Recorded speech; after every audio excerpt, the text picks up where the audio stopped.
Hey everybody, Chuck here. Before we get started, I just want to let you know that CRITCon 2025 is live. Once again, we're hosting a game convention in Portland, Oregon this October 24th, 25th, and 26th at the Hilton Doubletree, right off the Max line near downtown.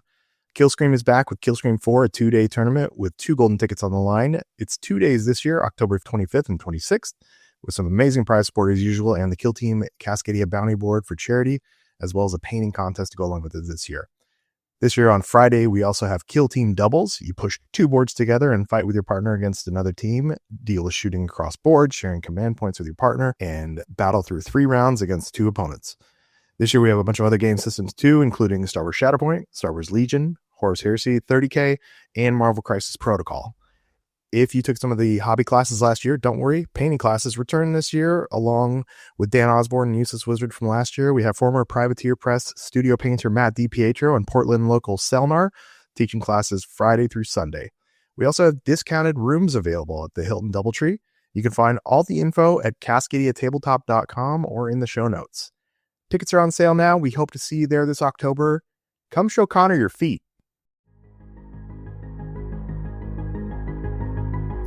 The Adeptus Ministorum, otherwise known as the Ecclesiarchy, is the body responsible for administering, propagating, and upholding the integrity of the imperial faith.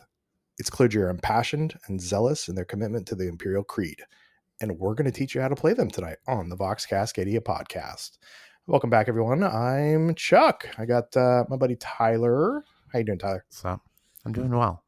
Hey. Doing real good. I'm happy to be here with Zack, fellow zealot himself. Absolutely. For the Emperor is all I have to say. May he protect us, and we serve under his guidance. Yeah, and Connor, say hi to everyone. Oh, man. Couldn't do it. Yeah, somebody's got a case of the Mondays.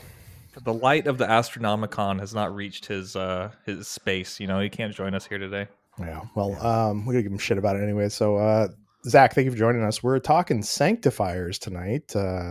Zach, if y'all know, disregardingdice.com, winner of AVTT, and all around just swell guy. So, thanks for joining us. We're gonna find out what makes this team tick. We talked to you a little bit after they came out, and you gave us a couple notes, but they've had a couple data slates, and you've had a lot more time behind the wheel of the operatives. And let's get into it and find out what makes them tick and what you like about them. So let's absolutely. Yeah, I can't wait, by the way. I think this team is it's so incredibly fun to play. Almost ruined me for the novitiates. It's super great. Can't wait to get through it. And we'll also cover not only how to play them, but the easiest ways you might find to beat them. So if you like the team or dislike the team, there'll be something here for you. Covering all bases tonight. And Tyler, you're also a zealot of the Ministorum. You played a lot of novitiates. Zach played a lot of novitiates, couple hundred games. Yeah, just a few hundred games. And yeah, I didn't quite get there with them. You know, I played maybe 100 games with them, but then really tapered off after that early data slates and stuff like that. Well, and with the rotation that's coming up, Zach's favorite, the novitiates are going to be going out of style for like GW tournaments and stuff. But along came the Sanctifiers. So tell us a little bit. Just kind of give us a overall vibe of the team. Yeah, I'd say Sanctifiers are the team for you if you want a little bit of complexity in your game. If you want to have to think about some crazy combos that you need to pull off. And then if you're interested in Ecclesiarchy. Though, spoilers, I think maybe we'll talk about later, about a team you'll probably want even more. I make a prediction now that I will be back to talk about another Ecclesiarchy team at another time after Sanctifiers. But if you want your Ecclesiarchy fix, maybe before January or something, this is the team for you. They're cool, and like if you like the kit bash or you're into the hobby, it's such a great kit to hobby with. Like there's so much kit bash potential, there's so much painting potential, a lot of personality. I had so much fun with it. Yeah, and I'm actually gonna take my take meter. I'm clicking it to 11 right now. Here's the take: if you don't like Sanctifiers, you don't understand the appeal of Warhammer. By that I mean, Mm-hmm. Space Marines are great, but Space Yep. Marines in a vacuum are very uninteresting. You need the human element to your stories to juxtapose with all these superhuman and crazy, fantastical things to show the perversion of humanity, how far they've fallen, and the zealotous ways that they've come to have to like scraggle onto, where even the survivors are so weird and completely insane in their devotion to false premises. That is the true, it's one of the horrors of 40k. 40k is a lot Mm-hmm. about horror. It has body horror, it has, cosmic horror, it has a ton of, and one of the things is, imagine society so far fallen that even at its peak it looks like something like the Sanctifiers, and that shows how grim and dark that this 41st millennium is. Yep, absolutely. Like it's so like they're so essential to like the grimdark aesthetic and like the absolute like psychotic nature of the Imperium in the current setting. Well, let's talk about the team itself, and like let's start off with the faction rules. Everybody, all the new teams have specific faction rules that really define the team. So, Zach, what defines the Sanctifiers? Yeah, so I'm gonna get started because here's the thing, y'all. There's a rule in here called sermon, and once I mention that rule, we're gonna have to get going. Okay, so I want everyone to buckle in, get ready, because man, there are so many interactions with this teams. These combos are important for how it works out. It's gonna be the second rule we go over. It's gonna keep coming up. So here's your chance. Go get a glass of water. Lock in. So here's the faction rules to start them off. The first one, blaze, relatively simple. When you shoot someone with a blaze weapon, if a crit goes through, then you put a flame token on them. When they activate, only when they activate, not on counteract, they take D3, damage, and then the controller chooses of that model. Does the controller roll a die, and then on a 1 or 2 they keep flaming, or do they stop, drop, and roll so they don't take another D3 next turn? All right, it's a lot of rules. Let me top line it for you. Blaze weapons have roughly uh, devastating 1.5. There you go. Blaze's devastating 1.5. After all said and done, it can get a little dicey, it can get a little weird. But even after the changes, which I don't really want to go into because this is how Blaze will be and it's how it'll be played. So let's just talk about that. It's devastating 1.5 or 1.25 in the math. Okay, so something has Blaze on it, it's doing 1.25 damage. It can spike to 3. That makes sense. Yeah. Yeah, and to clarify a little bit with the Blaze, it's when somebody activates a Blaze token, if they take D3 damage and then they roll a D6, they have two options. They can roll a D6, and on a 3+, they remove the Blaze token, so they're no longer on fire. Or the stop, drop, and roll is they subtract 1 from their APL, and then the Blaze token's gone. Absolutely, yeah. And my hope is, as we go through these rules, that this should be easy enough for someone who wants to pick up the team. So I'm not going to quote a lot of these rules verbatim because I'm looking here at this 2-page of text on sermon. I would say open the rules, read through yourself. I'll bring up the particulars about some of it, but what I want to give is you're thinking about Sanctifiers. What are you trying to do? What are the top kind of things you should know? And so with that in mind, I'll go ahead and get started on Ministorum Sermon. Okay, so essentially, this is someone singing the song of the Imperial cult. For my team, this is a Sister Dialogus who is like orating to a flock. In the non-kit bashed version, this is like the big priest with a big mace. Tyler, who do you have as your person booming out the song of the Emperor most of the time? I have like a big guy. He's like a big hairy guy. He's got like the traditional confessor hat in his book, but like he's a little more showboaty, a little more aggressive, you could say. Maybe twisted by some fell powers. Ooh, all right. So sermon, essentially, there's good sermon, and that's when your leader has sermon, and there's bad sermon, which means you're losing the game. That'll come up later when how do you beat this team comes up. But right now, just think about good sermon. Good sermon has to be on your leader every time. It also means you get essentially a thing to do in gambit phase every time, because you do this as a strategic gambit. So you do this on turn 1, 2, 3, 4. That can be nice at higher levels of play because you can wait to see what your opponent's playing and respond. But what does it do? All right, so within 6 inches of your leader, your operatives are benefiting from the sermon. What that means is normal and critical damage of 3 or more inflicts 1 less damage. Any damage that happens from an attack dice, that could be normal or critical, is 1 less. This is great because most of your models are on 7 wounds, can feel like 9. Your models that have 8 wounds can feel like 10 or 11. Your leader with 10 wounds can often feel like they have 14 wounds because it's going to take 4 more attack dice or something to push through that. So even though it's 1 less damage, also just rip if your opponent's doing 2 damage. Like bolters become 2-4 or 2-3 las guns. It's killing nothing. So that's sermon. And it is incredibly important. So keep in mind that your leader has good sermon, and you need good sermon to win the game. So your leader needs to be alive. You need to make them the orator every turn. It's going to give you 6-inch bubble of damage reduction. So those are the faction rules.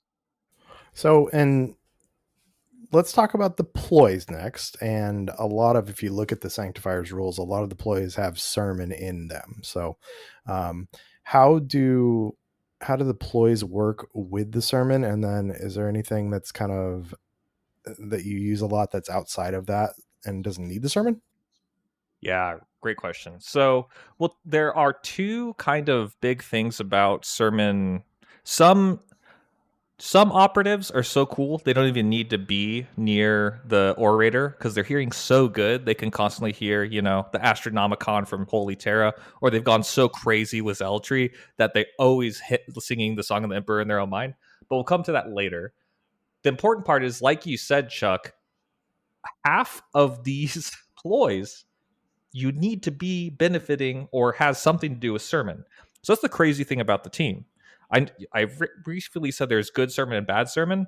Bad sermon's bad because if y'all are interested in like geometry, like a 3-inch bubble and a 6-inch bubble, a 3-inch bubble is like 17% the area of a 6-inch bubble. And so the area where any of your ploys or half your ploys actually function collapses if you ever go to bad sermon. But let's talk about the strategic ploys real quick. So the first one, I love, we're getting close to a meme title, which is Emperor Protects. And what it gives is relentless defense dice in shooting when you're in sermon. What does that mean? Most of the time you are saving on 5s. You gather 3 defense dice. Let's assume I rolled a 3, a 2, and a 2. I can reroll both of those 2s. So I get to reroll all of one kind. So that's really great because it stops shooting damage from going through on 4s. It can be really nice because you essentially get 3 rerolls even when you retain 1 from cover. So it makes the team a little harder to shoot, but you have to be in sermon. The next one, Fervent Brawl. So that first strategic ploy is about shooting. This one is about melee. Whenever you're benefiting from sermon and you're fighting or retaliating, you get ceaseless. That's the same rule I just talked about. So instead of defense dice, reroll all of one kind, you reroll attack dice in combat all of one kind. This is pretty important because a lot of your melee is going to be hitting on 4s. And so you want this to have to reduce a lot of like the inability to hit, not the consistency. Then we have Rally the Flock. This is the third strategic ploy, and it's the third one that requires sermon, y'all. This also requires sermon. And what this means is each operative that's benefiting from sermon can make a dash or fallback action in any order of your choice, but also like the really important part is you need to end up closer to the orator when you do that, but it can also be a fallback action. Many of these strategic moves have to be a reposition, or sometimes a reposition and a charge, or sometimes a dash. Dash is actually pretty common, so you can't even climb. But this one, since you can fall back, whew, there's a lot of times if you just remember this rule, your opponent's going to try to hide in combat, and then in the strategic phase of the next turn, you're just going to be like, all right, I fall everyone back, and they're like, ah, frick, and then you start killing them. And then we get to our last strategic ploy, our first ploy that doesn't require sermon, which is called Zealotous Persecution. And that is, if you charge, you get the lethal 5 weapon rule. Now, this is pretty crazy because lethal 5's a pretty good rule, but if you can have lethal 5 on the charge in melee, as well as ceaseless rerolls, your 4/4 duder just got really, really, really consistent in combat. So those are the strategic ploys. Personally, I rate them, generally, we'll talk about how you want to be using CP in the game. But for these, Fervent Brawl, which is the ceaseless melee, you're probably going to be playing that one the most. If you don't know what to do, you're just starting the team. It's turning point 2. You're like, what do I do with my CP? I don't know what I want. Dude, just play Fervent Brawl and go from there. Okay. The second one is Rally the Flock. You might not use that every turn, but you need to remember you can fall back to not have people stuck in melee or move in the strategic phase. Like, you may not use it, but you always have to consider in turning point 2, 3, 4, do you need to fall back? Do you need to make a small adjustment? Number 3, I'd say, is the Emperor Protects if you go into a shooting team. And the fourth one is that Persecution, lethal 5. You always just roll 5s. Unless when you have ceaseless, you can just roll 5s. It might happen. Maybe you need lethal 5. So those are the strategic ploys. Any questions before we move on to the firefight, boys?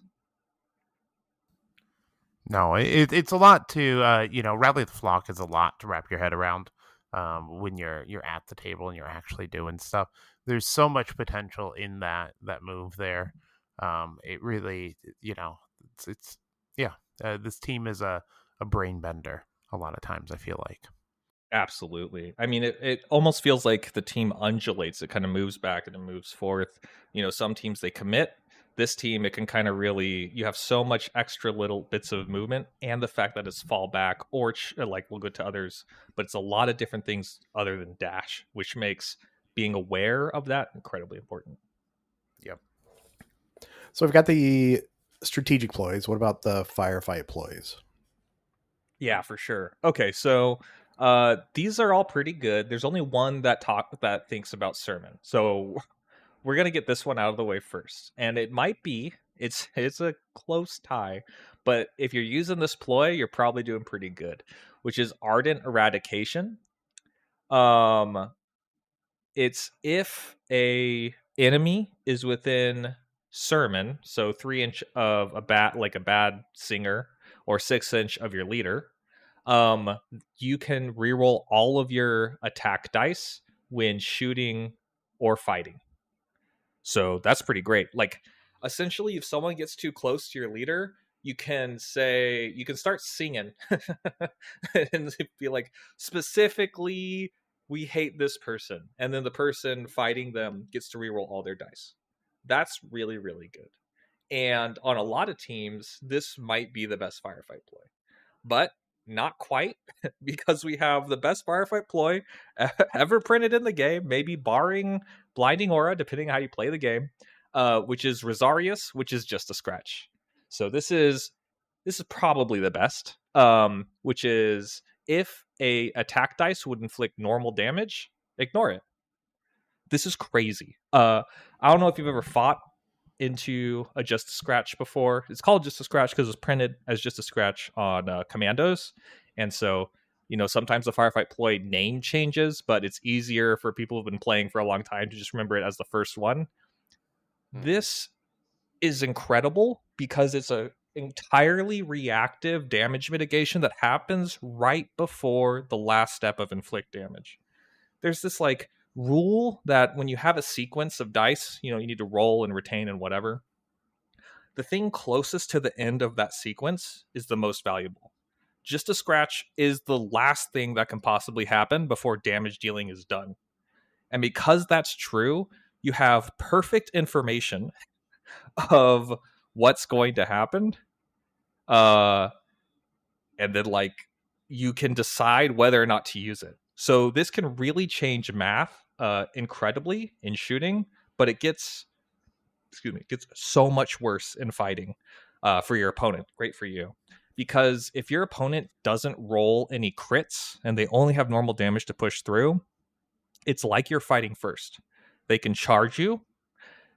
They roll all normals. They look real sad.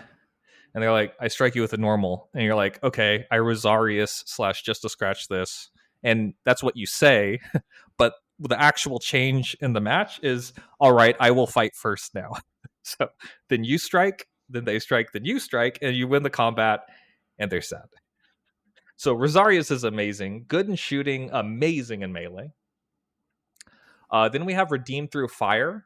If one of your operatives is incapacitated and they have a weapon with blaze, that's one thing I didn't realize till recently. So they got to be holding the flamer. They can blow up, and each enemy operative invisible within 2 gains 1 of your blaze tokens. All right, cool. So you can put blaze on someone, redeem through fire, makes sense. So essentially you deal D3 damage to everyone around you when they activate. It's not as good as direct damage because they can still counteract, but it can be better sometimes. Blaze is really amazing if you leave an enemy at 1 HP and then you blaze them and no counteracts are available, because effectively it's a free pass for you because they activate, they immediately die, and then you activate someone else. It's almost like you have GA2. Real bad. And then the last one is Unwavering Devotion. This is mostly here. And I would say when you're starting out the team, I would only think about it one way. To stop people from shooting or fighting your orator, your leader. There you go. So if someone goes and tries to fight your confessor, which is your leader, or technically it's your orator. So if your leader's dead, whoever the orator is, you can say like, "Oh, get in front of me, minion," and you say, "Don't shoot or fight my person giving the singing the song. Shoot or fight this other dude, 3-inch invisible." Doesn't work on torrent weapons. Doesn't work on blast weapons. But it's really good because essentially you get to make sure that your leader is staying alive, and that's important because you need that sermon range. You need that sermon range because, like we said, 4 of your 8 ploys require sermon. And that's the firefight ploys. I'd kind of rate them. Rosarius first, amazing. Ardent Eradication, that's really good. I would always be thinking about how you're going to get that off. And then Unwavering Devotion comes in clutch when you're trying to keep your leader alive, because if they die, that's one of the 6 ways that you lose the game very quickly. So that stops that. And then Redeem Through Fire can be really good if you have an opponent on 1 HP, or if you're feeling lucky, up to 3 HP, and then you're just giving yourself a GA2, which is crazy. So that's the place. Looking at Ardent Eradication, one thing that I notice is that you get to actually roll your dice first. It's not something where you have to choose to do it before you shoot or fight. You can see what the outcome is, and then you can, if you need something better, you get relentless then, and you can re-roll any of your attack dice with it. So. Yeah, I mean, it should say relentless, but I guess maybe they don't want to use a keyword or something. But yeah, it's reroll any of your attack dice, and it's after you roll them. So like, it's crazy. It's absolutely crazy. It's so good. Some teams would kill for that ploy alone.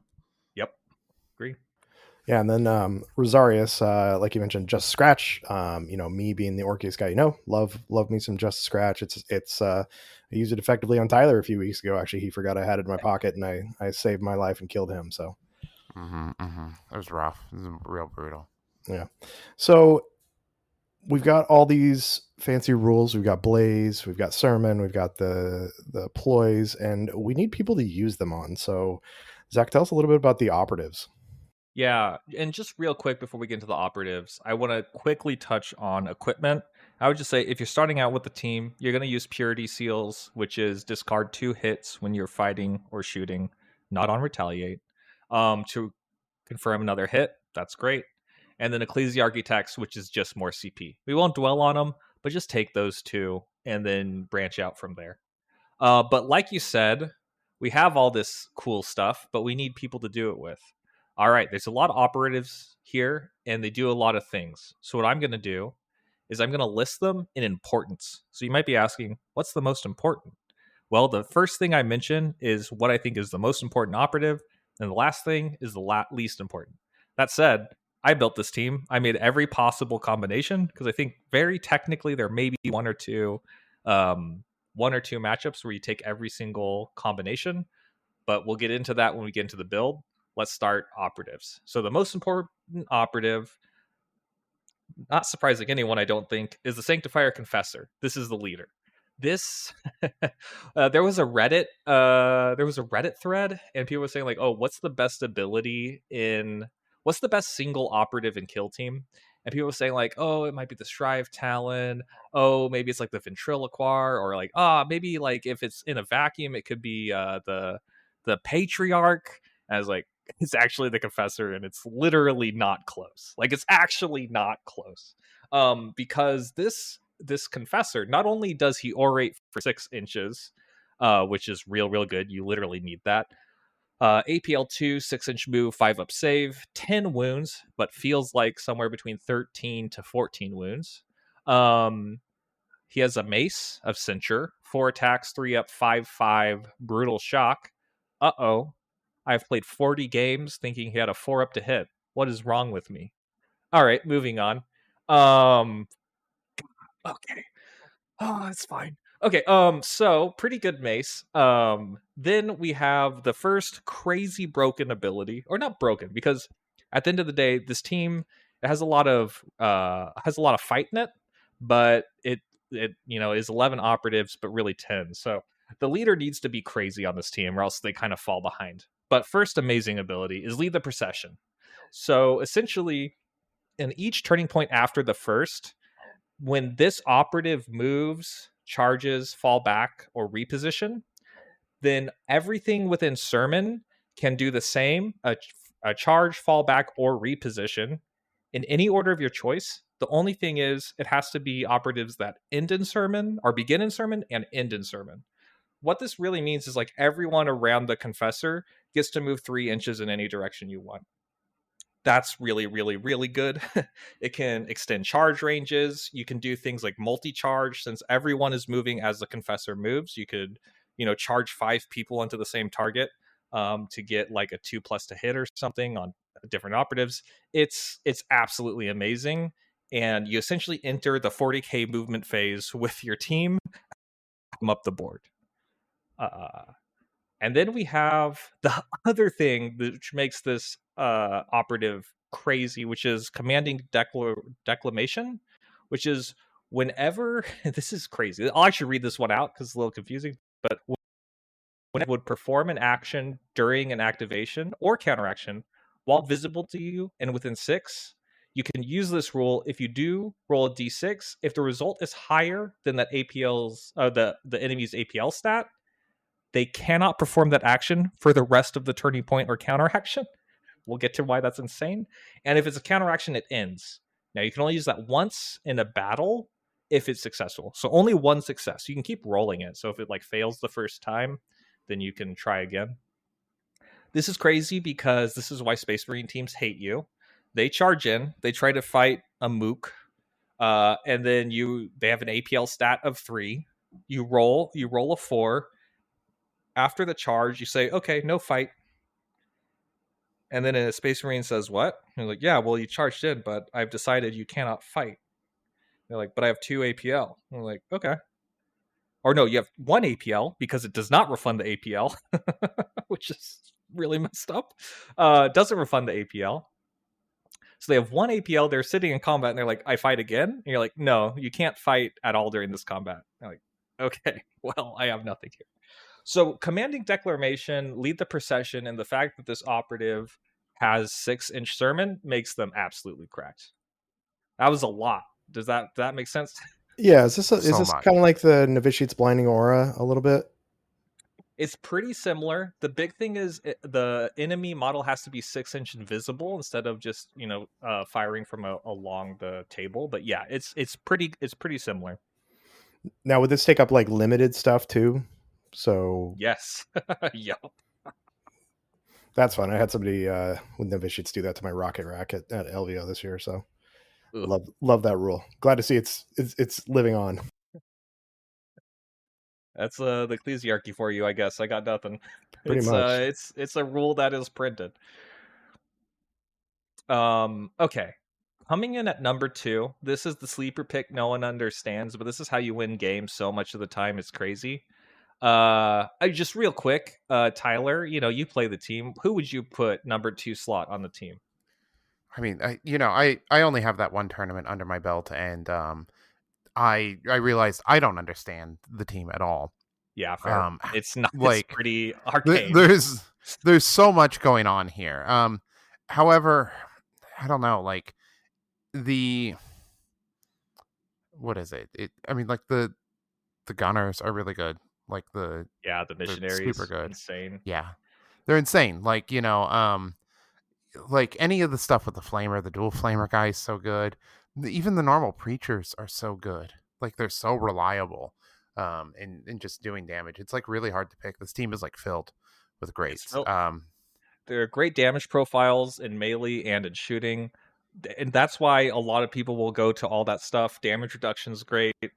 The number 2 I have after the leader, because leader kind of has to be there. But for this team, it's like you're playing Kill Team 2018. Your leader dies, you're real Yeah. sad. That's what Sanctifiers is like. But number Mhm. 2, this is like the first real one in my opinion, is the Cherub. And it's not just because the Cherub gives APL. The Cherub is crazy, maybe better than the Grot, depending on what you're doing. So just real quick, this is the little pet for the team, and this pet out pets anyone. Maybe sans the Grot, maybe. So 2 APL, 7-inch flying move, 5 up save, 5 wounds. A 7-inch move is insane, y'all. But it gets even crazier. So they have a rule Cherub. When they're on a marker, they count as one lower. So they don't not contest, they just only count as one APL.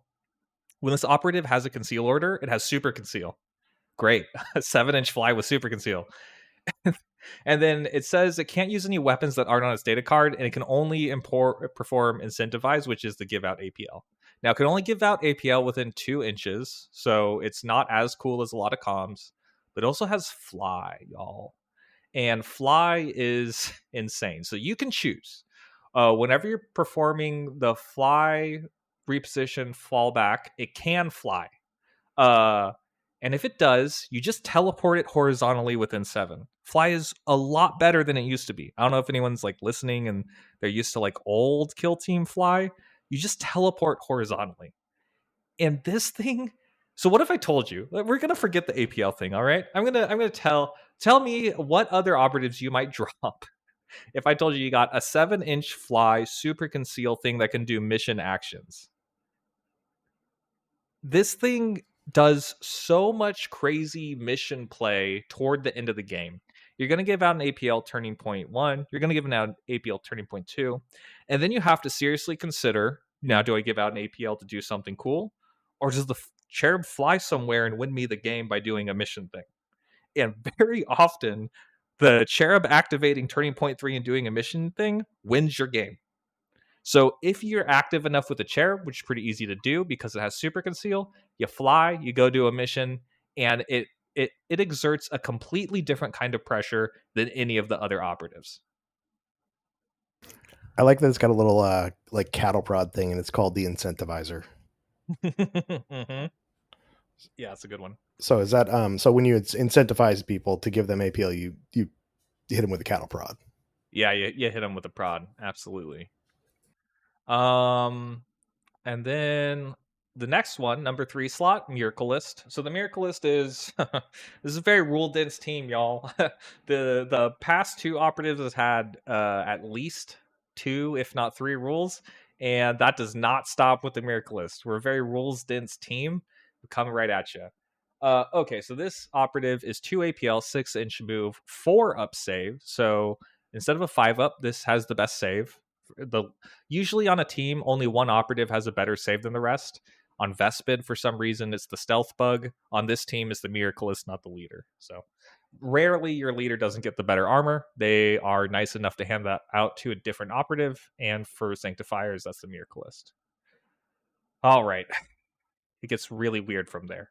So let's talk about I love this operative because it has three limited one profiles. The best thing to do every game, what I enjoy, is trying to use every single profile. The Miracleist is supposed to be like a living saint or someone performing a miracle, which is statedly different than psyker or psychic stuff. And so these miracle, we call it weapons, they're each a bit different. First one is Holy Light. This is somewhere in between a cracker nade and a melt a gun. It has a lot of rules, so bear with me. 4 attacks, 2 up. That's crazy. There's so much 2 up stuff on this card. It's insane. So 4 attacks, 2 up. Damage, 4/3. Range, 8. And then for some reason, I just keep talking because I keep giving it things. Devastating, 3. Limited, 1. Piercing, 1. Saturate, blaze. So that's a lot. But what this means is Dev 3, Piercing 1, Saturate. That's really crazy. If this thing can shoot you 4 dice 2 up, you're probably going to die. It can kill Space Marines. It can. It won't always, but it very much can. Next one is Wreath and Fire. That had a lot of rules that we all know about. This one has a rule that I'm going to have to talk about. It's just on this operative. So it's called Wreath and Fire. It's a ranged attack, asterisk on that. 4 attacks, 2 up, again hitting on 2s, 4/4, blast 1, limited 1, wreathed, I'll talk about in a second, and blaze. We know what blaze is. If a crit goes through, they get put on fire. All right, what's wreathed? So wreathed is squig blow up, but I don't hurt myself. So if you're familiar with the exploding squig, essentially it's the same thing as that. Instead of selecting a valid target, you use the Miracleist is always the primary target, but you only shoot against secondary targets. Boo. This is the parentheses. In other words, determine blast from this operative, but this operative isn't affected. Okay, that's easier to understand. So what that means is Wreath and Fire is blast everyone around me, blast 1 inch, 2 dice, or 4 dice, 2 up, 4/4. And then perhaps the funnest profile. I don't know, so hard to pick. These are all super awesome. The next one is Burning Hands, the only limited melee profile. 1 attack, awesome. 2 up, heck yeah. 7/8, 7/8, brutal, limited 1 blaze. That's awesome because it's brutal. So if someone tries to fight you, and maybe you think you're going to lose the combat, you can just have this, hope they don't get a crit, hit them back for 7. And if it's like a veteran guardsman or something, you're just like, no, go away now.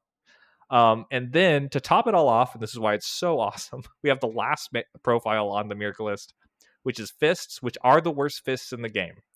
2 dice, 5 up, 1, 2. If you kill someone with fists, I will buy you a drink. I have killed 2 people with fists so far, and I cannot wait to up my kill count on that one. But why would we be done? I've only been talking about the Miracleist for like 3 minutes. Of course we have more rules. The Miracleist needs a rule called Miracle, or why are we here? This is insane. So here's a leader ability they put on an operative, which I think is pretty cool. The first time the operative will be incapacitated during the battle, it's not. Heck yeah, I love not dying when I would die. Instead, it has one wound remaining, and you discard every other thing that could deal damage to it. Then you immediately perform a free dash or fall back action. You can't move more than 3. That's pretty dope, y'all. That's pretty rad. If someone kills you in melee, you just fall back, and then you're like, oh, I'm shooting you with a Melta on 3s instead of 2s. Oh, no. Really, really good operative. Yeah, seems like a pretty important piece, and that's third on your list, it sounds like, and a lot of fun toys. The squig blow up without dying is really nice. So as somebody who runs squigs, and whenever they live, it's always the most fun thing. And this one, you don't even have to worry about them dying. Yeah, absolutely. It's crazy. And then not only does it not hurt itself, but then when they die, they don't die. Duh. What role does that play? That was a lot of rules, but what role does the Miraculous play? Well, it's one of your better guns on the team. It has 8-inch range, which is pretty limited. But then also it really helps you in the trading game. And the reason that is because essentially many times you can force opponents to deal with your Miraculous first. The issue they run into when they do this is they have to trade an operative just to bring the miracle list down to 1 wound. You remove that operative, you hide the miracle list for the rest of the game, or maybe they go and kill another operative, and so they don't actually trade 1 for 1.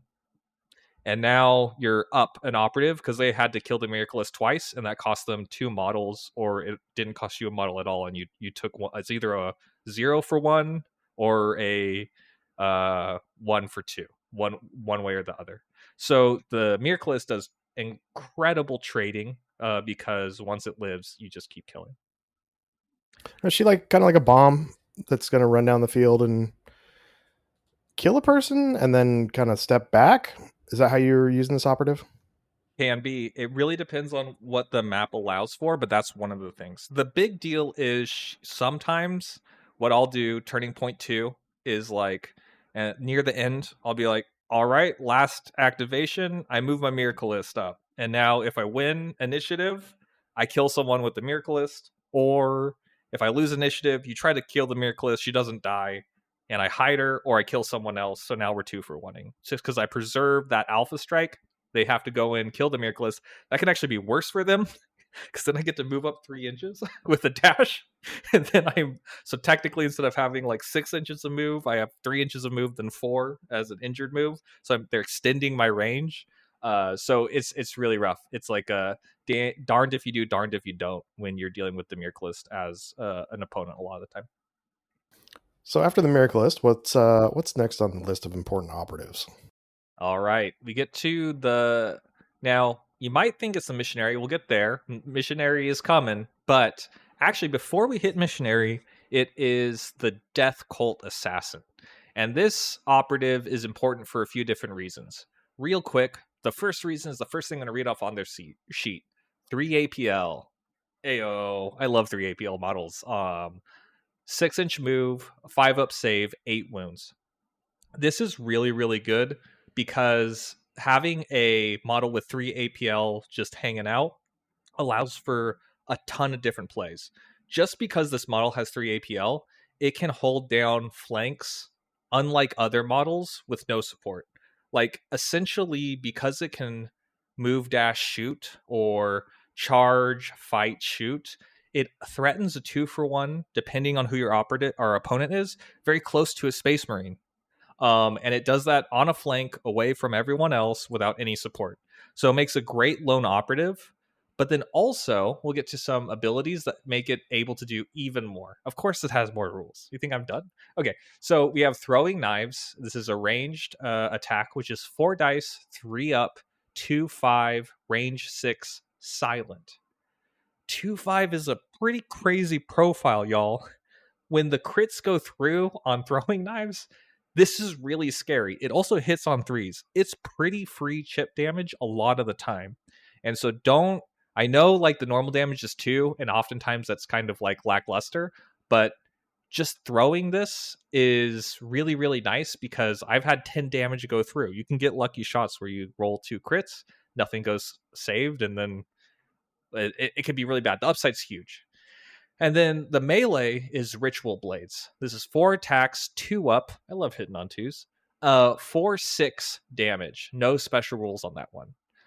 That's really nice because it's very consistent melee damage. 4 dice hitting on 2s. That's actually pretty hard to find now. Like, not a lot of things hit on 2s. Mind of Vitiate Superior does not hit on 2s. This thing does. And then on top of hitting on 2s, we have Bladed Stance, which is when you're fighting or retaliating, you can resolve 1 success and you can parry. So parry first. That's really nice. If you're parrying first, then going first, that means almost every single time you get to parry 2 dice, and you probably confirm more hits than your opponent, 4 dice hitting on 2s. So you really, really do good in melee with this assassin. And then last, this is rarely incredibly useful, which is Trained Assassin. This is an ability which is for 1 AP, you can change the operative's order. So this is really nice.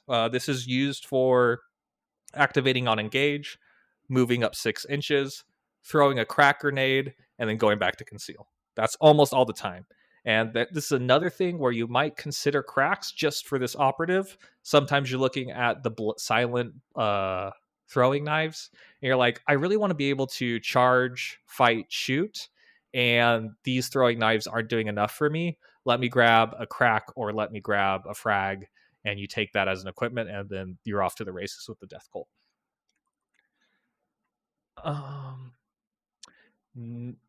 Next, we got finally, Tyler, we have the missionaries. So these are the gunners. What was your experience using the missionaries, Tyler? How would you how might you describe it? You know, I'm gonna say my dice were pretty awful for it. I had a, a rough experience with it. When they worked though, they worked very good. The ability to especially like with holy relics on them, to be in sermon while being outside of that range really gives you a lot of flexibility with them, to be able to do what you need to when you need to. Yeah, absolutely. Yeah, they do need a lot of support. So one thing, we'll get into it, but you're gonna have CP just lying around, and none of these profiles say ceaseless, but if you have 3 CP, these profiles can be ceaseless. You just need to sometimes be willing to bite the bullet and sink 2 or 3 CP into rerolls for these weapons, which seem insane, but man, the juice can be so worth the squeeze. So Sanctifier Missionary, I'll go into the gun. I mean, I'll just briefly hit on the guns. They have a melt-a-gun, normal melt-a-gun. They have a Ministorm Flamer, which is 4 dice on 2s. They have a Plasma Gun, standard on 4/6, or you can supercharge it for 5/6. Supercharge, it gets lethal 5. Both Plasma Guns have piercing. They got a Chain Sword, which is 4 dice on 4s, 4/5. And they got a Gun Butt, which is bad. By the way, all of their things except except the Miststorm Flamer and a fun one, which is an option that you can take, which is the Brazier of Holy Fire. So the Flamer and the Brazier of Holy Fire, which is kind of a flamer, they both hit on 2s. Everything else hits on 4s. So that's what you experienced, Tyler, right? You shot, hit on 4s. You're looking at like 1, 3, 3, 4, and you're like, that's Meltas are cool, but they're not that cool. One Melta shot is not good enough. Like it was like 1, 1, 2, 3, and then yeah. Then ceaseless rerolls into 2s.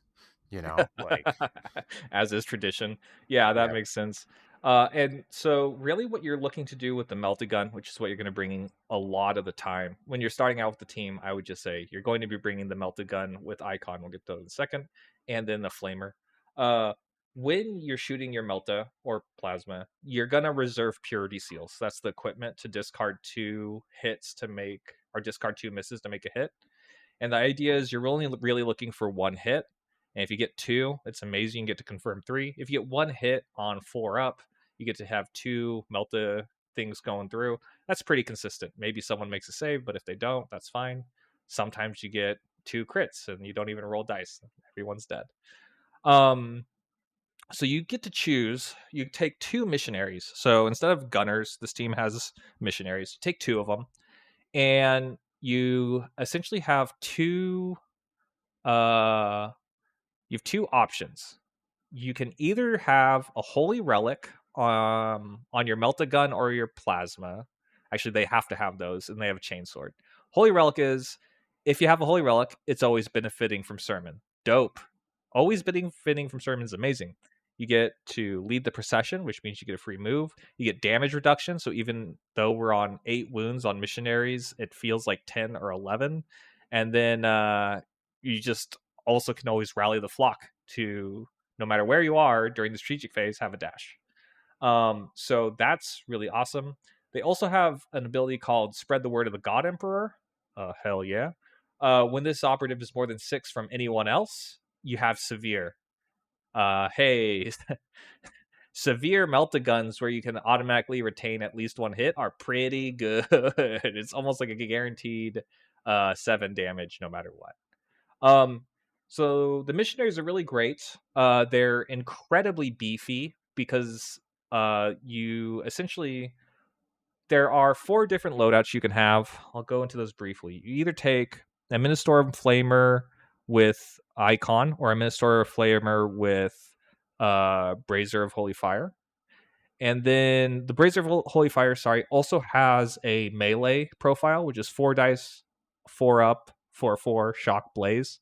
So instead of your Ministorum Flamer guy just walking around with gun butt, you actually get a 4/4 thing that helps kill elves pretty good. So you got, if you're killing some elves or any team that has 8 wounds or less, then the Brazier can be quite nice in melee. And then you can either take a Meltagun with Icon or a Plasma with Brazier of Holy Fire. So there's a couple of different things. If you're just building the team, you might eventually want all 4. The first build, you're just going to take both of them having the icon, the Holy Relic. And that's mostly because they always have damage reduction. And damage reduction all the time on 8 wounds is very, very good. So usually you're going to have a Miststorm Flamer with the Holy Relic, and you're going to have a Melta with the Holy Relic. Yeah, they're Mhm. So the Holy Relic gives them in sermon all the time. Can these guys, does it allow them to kind of operate away from the rest of the group? Yeah, that's a great way to use them. So because they're always benefiting from sermon, they get to move around more, and they also have damage reduction everywhere. So they can be set up on a flank and kind of be lone operatives.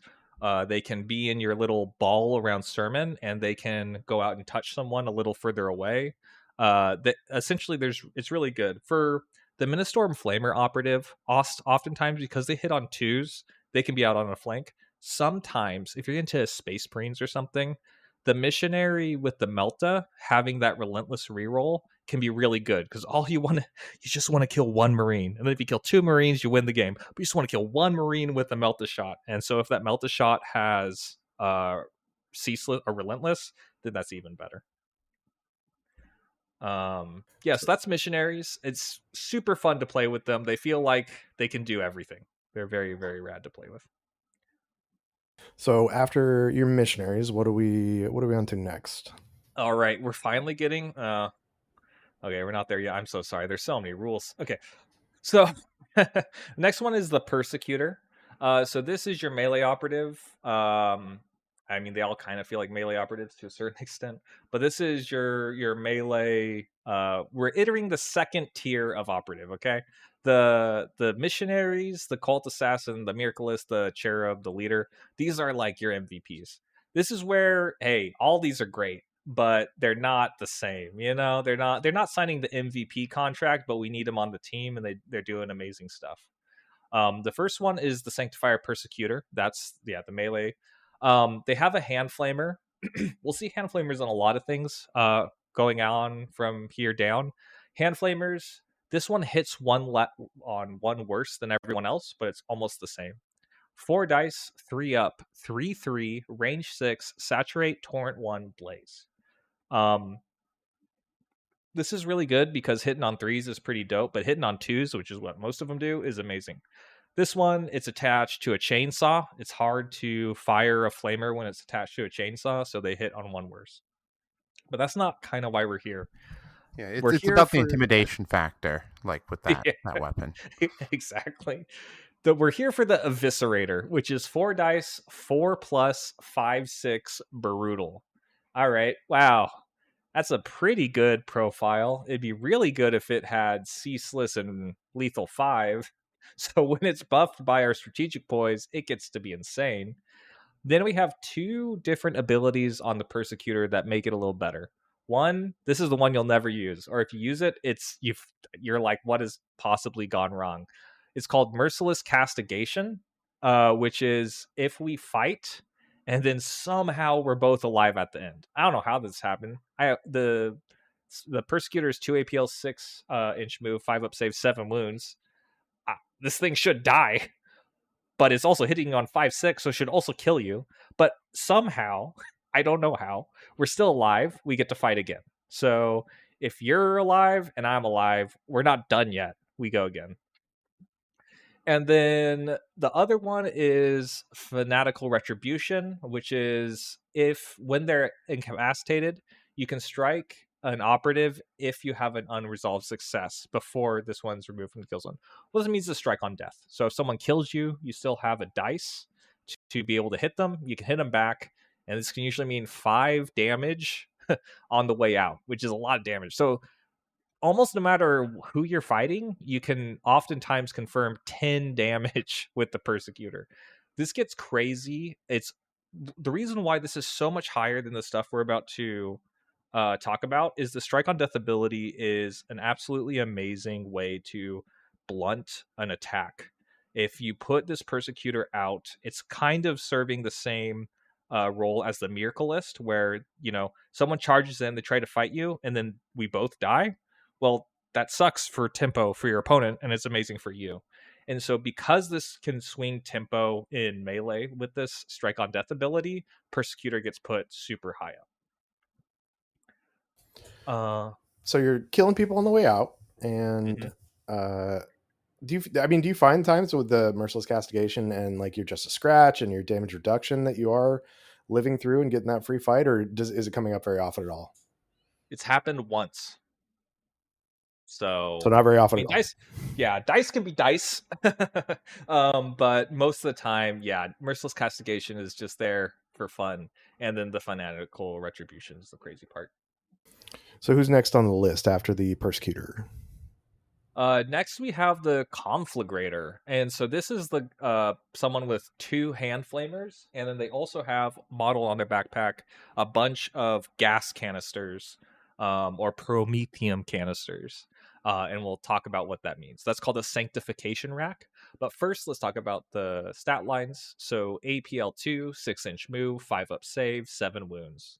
But the 7 wounds again can feel like 9. Or if you have a normal bolter on 3/4s, this can feel like 10 wounds because you're doing 2 damage, right? Then we have for our profile for our weapons, we have Twin Flamers Focused, 4 dice, 2 up, 3/3, range 6, saturate. Normally would be Torrent 1, but since we have 2 guns, we get to have Torrent 2 on the Conflagrator and then Blaze. Or, and the much better option most of the time, is the Twin Hand Flamers Twin Torrent. This is where you Deadpool or something. You know, you got splayed out shooting at 2 targets. Maybe it's good, bad, and ugly, you know. And this is 4 dice, 2 up, 3/3, range 6, saturate. Torrent 0, don't worry about that. Twin Torrent, don't worry about that. Blaze, and what this means is instead of selecting torrent targets, you get to just shoot with salvo. This is called Twin Torrent on this operative. Means you get to select 2 targets within 6 inches of you. So they, you know, you're kind of like facing your gun at one and at the other, shooting at the same time. So you get to make 2 shooting attacks. It's kind of nice that the Twin Torrent doesn't. You still hit on 2s, because I know like with the Rekka boss, if he splits his fire, he's hitting on 5s instead of 4s with his rockets. Wow, that sucks. Sorry, bud. Yeah, he still gets blast with it though, which is nice. So he doesn't. Oh, that is pretty nice. So you can't blast people, but still, I mean, he loses ceaseless and he's hitting one worse. But good thing you got Rekka points. But Flamer supremacy, you know. Yeah, true that. Imperial supremacy. Okay, and then now let's go back to and then gunbutt. Don't worry about the gunbutt. It's terrible. 4 dice. What? This guy's have. Oh my gosh, this is another thing I'm getting. 4 dice on his gunbutt. I don't know why. I guess he's got 2 gunbutts. 4 dice, 4 up, 2 3. Okay. And then sanctification rack. This is an equipment we didn't talk about because I was saving it for now. Normally, you don't take a sanctification orb, though it can be great. Essentially, this operative can perform the sanctification orb action. We'll see that in a second. Doing so in this manner doesn't count towards the limit. So what is a sanctification orb? I call this a what do you call those little terrible alcoholic balls you buy at a gas station? A blitz Ball of ball? doom. Buzz ball. Yeah, this is the buzz ball. All right, yeah. So the buzz ball. So these are like little gasoline canisters that you throw at people. You chuck at people. If you ever seen Zoolander, it's like the gasoline fight. And so essentially, you throw a little glass piece of promethium at someone, and if it hits them and they get doused on a 3-up, so someone visible within 6, you chuck a little a gas ball at, and then it douses everyone within 1 inch.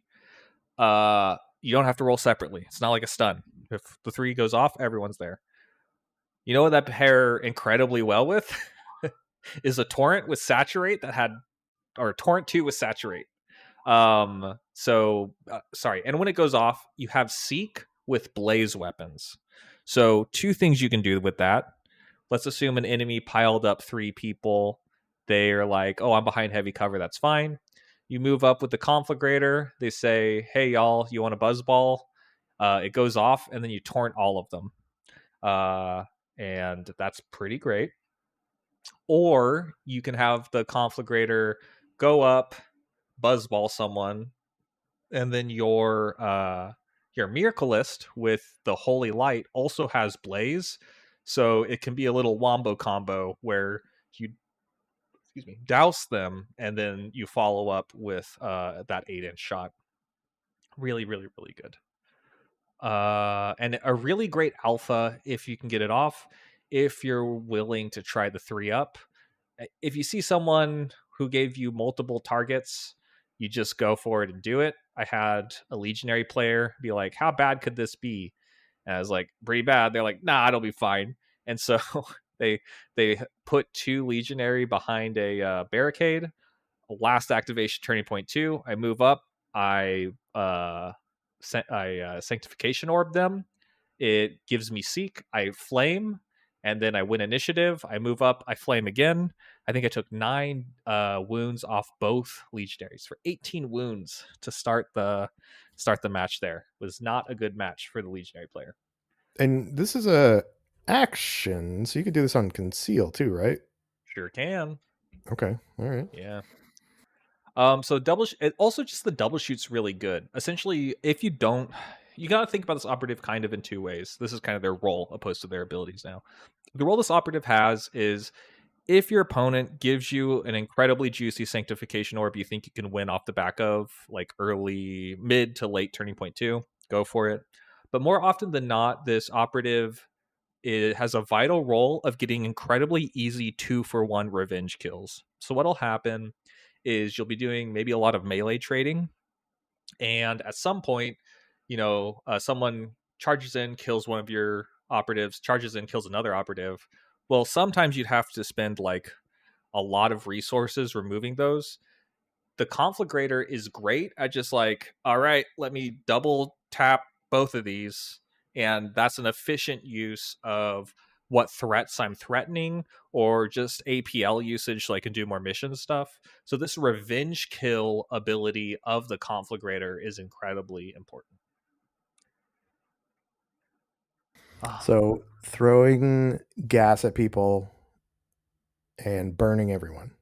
That's by the Emperor, So after the conflagrator. Yeah. Who's next on the list? My complaint with the Ecclesiarchy teams is the goddamn names. Like trying to use the names in the game and like remember the names, or like having your opponent remember the names if they're not familiar with them, impossible. Every single time. That's the worst part, honestly. Even if I know the names, I feel like if I use the names, that's even worse for my opponent. Like if I'm like, okay, I move the conflagrator here, and you're not telling them the abilities or whatever. It's like, is that that's borderline? This is the chain sword hand flamer guy. All in one combo. Like it's always what they are with their equipment. When I'm playing them. Yeah. And now maybe you're a 1-box builder and you're trying to understand what to build. This is where we get into the options. Everything else from here is an auto include. Very technically, this next operative has at least an auto include once. We'll get into that. Don't worry. But here comes the flex, okay? So our MVPs went through them. Our auto includes never dropping. We went through them. And now we're into the flex picks. And to start off, our flex pick is the Preacher. Man, what I would give for a flex pick like this on my novitiate team, that would be cool. For So real. the Sanctifier Preacher is 2 APL, 6 move, 5 up save, 7 wounds. Again, 7 wounds can feel like 8, 9, or 10, depending on what the profile hitting you is. Hand Flamer, man, what a great profile. 4 attacks, 2 up, 3/3, range 6, saturate, torrent 1, blaze. Man, that torrent 1 doesn't matter until it wins you the game, let me tell you. And then for melee, Chainsword, 4 attacks, 4 up, 4/5. Yeah, you could just take a bunch of Chainsword guys. That's pretty cool. And then we have an ability called Defend the Faith. Whenever this operative contests an objective marker, it's benefiting from the sermon. So we talked about how 2 operatives cheat, and they're just always in sermon. One is your missionaries. You got 2 of those. They're always in sermon when they have the relic. And then the preacher, if they're on an objective, they're always benefiting from sermon as well. That's incredibly important because that means that if they get onto an objective and they're playing the mission, they always have the damage reduction, which is super, super cool. This is really good. You're always going to take at least one because that's how the roster has. You can flex into 2 or 3. I'm going to just let you know now. If you're starting out with the team, I highly recommend you always take 3 of these. But it's possible that you could take different flex picks. But the preacher is great. It's the staple. You want to get on the point with your preacher. You want to shoot stuff. You want to fight stuff. Man, they're so incredibly versatile. It's an amazing trooper, and boy, it slices, it dices, it does everything your household needs. It's amazing. Just like to keep in mind, I know like reading this, you could say like 7 wounds with damage reduction. That's like good, but it's not crazy. But just keep in mind that you also have relentless defense rolls, maybe, and you also have just a scratch. And so pushing damage through to this preacher operative is so much harder than you might think. And if you live on 1, you're coming back, you're charging in, you're doing 4 or 5 damage in melee. Pretty rough. Or you're hitting on, if you live on 1 wound, you shoot them on 3s. 4 dice, like 2 up's pretty good. 4 dice, 3 up, also pretty good. So they just won't stop. It's all about that chip damage sometimes into certain teams. It's they couldn't quite confirm the kill. Now I'm gonna do a little bit of damage back to you and kill you with someone else. Yep, absolutely. Then we get into the Drill Abbot. So the Drill Abbot has a great hammer, brutal shock, 4 dice, 4 up, 4/4. Now this is below the preacher, though you'll take them more rarely. In the 1 box build, I would not include the Drill Abbot, but can be really good in the matchups and the maps where they're good. Gives a no injury aura within 6. That can be nice. Also has an ability. This is the ability that you take the Drill Abbot for, called Null Skull. And that is whenever an operative is within 6, you cannot add any APL to that operative. Whenever an enemy operative, sorry. So you can add APL with your little cherub, but they can't add any as soon as they're within 6. What this means is on Into the Dark, imagine you're facing something like, I don't know, Breachers or any team that has a comms. Let's assume they want to open the door, charge, fight, but you put a Drill Abbot like 6 inches from a closed door. They open the door, they immediately lose their 3rd APL. What now? So it's really good in positions where you can stop alpha strikes with additional APL. It's also really good into Chuck's favorite team, which is... That's mean. The Rekka crew. Yeah. Rekkas can never gain their additional APL, or if they have, they just move within and it goes away. So it's wild that they you lose it too. Like I've seen, I don't know, Tyler, you had a guy in Nemesis Claw, right? Or you've got equipment on Nemesis Claw that keeps you from getting APL, but yeah, if you have it, you don't lose it, right? yeah, yep, right. Yeah, so this drill abbot, a little worse melee, no hand flamer to speak of, boo. But this null skull ability, when it's great, it's great. And so it's not taken very often, but because it's good when it's good, it gets a higher list than the last two here. Next we have the Salvationist. It's a 2 APL, 6-inch, 7 wound operative. Has a weapon profile we won't talk about. It's very bad. Only melee, no flamer. But it has a defensive aura, which does two things within 6 inches. It improves the save stat by 1 of anyone and removes 1 piercing weapon rule. So if you have piercing 1, it goes to 0. If you have piercing 2, it goes to piercing 1. That's really good. So all of a sudden your defenseless rerolls go from 5 up relentless to 4 up relentless ignore piercing. Hey, don't mind if I do.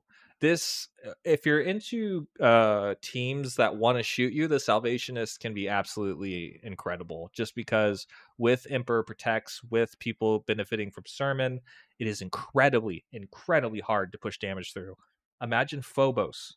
Phobos have 3-4 bolters. Sometimes those bolters, they spend extra to give them piercing. What if those 3-4 extra cool piercing bolters were now 2-3? 2-3 bolters. They're hitting operatives that ignore the piercing, and they save on 4s with rerolls. I'm sorry, Phobos. I don't know what to say. I don't know what to say to you. You just don't do any damage. So this Salvationist is absolutely nuts into teams that want to shoot you. Looks like they can heal too, right? Yes. So that field is really good.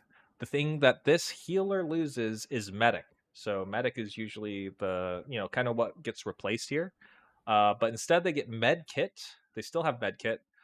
This med kit's pretty good. You heal someone within control range of the operative for 2d3 lost wounds. Considering everyone has 7 wounds, 2d3, it's going to bring most people back to almost, completely healed most of the time. That's pretty good. It can be quite nice, especially if someone tries to chip in. Like let's say, uh, oftentimes my opponents might do a gambit where they like chuck a crack grenade at my leader to try to kill them, just like because maybe they don't have anything else, or maybe they think it's worth it. The crack grenade or crack, sorry, the frag grenade. Frag grenade does like 4 damage, and then you heal up 2d3, and then it's like it never happened. So really good. This is so if I was going to suggest a 1-box build, it would be all of the specialists we talked about minus the drill abbot. It would be preachers and then 1 salvationist. That's where I would start.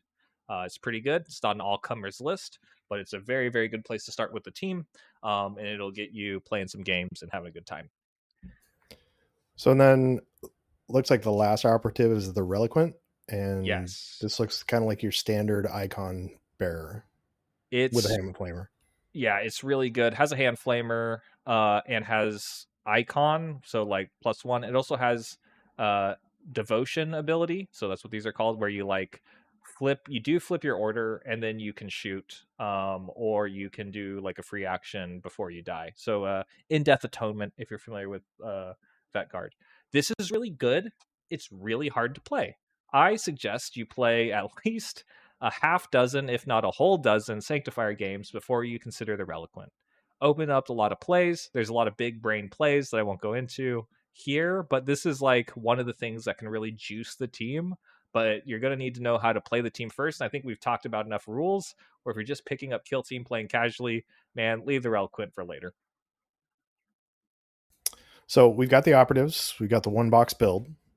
Talk about how these operatives work together, and who's kind of give us a couple combos, and who are you wanting to play off of each other. Obviously you've got the lead the procession, which is going to move a lot of people up, but what are some other ways that these work together?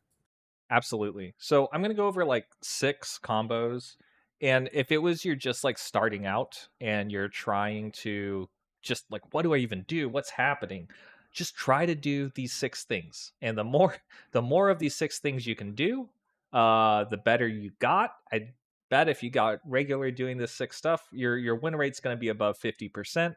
And then, past that, it can go a lot higher, but this is a really good place to start. So let's get into it. The first one is, let's make the confessors lead the procession super simple for you. Okay. Here is the simplest version to get the most value out of lead the procession. When you lead the procession, you're going to think about your preachers and you're going to think about your missionaries. So that should be somewhere between 4 to 5 of your operatives on your team. You're just going to extend their range. You're going to go from heavy cover to heavy cover with a 3-inch move. You're going to use equipment to do that. You're going to think about staging when you do that. You're going to do that safely. So when you move up with your preacher or you move up with your missionary, you're not endangering. And then you get to extend their range. You get to extend their move shoot range, or you can give like an APL to one of those to make it more spicy. But when you're doing lead the procession, just at the beginning, think about, how am I going to lead the procession up? My missionary or my preacher, they're going to go from heavy cover to heavy cover, and I'm going to extend my range to get into my opponent's backline. That's there's a lot more things you can do with it. But you start there, you're going to do really well.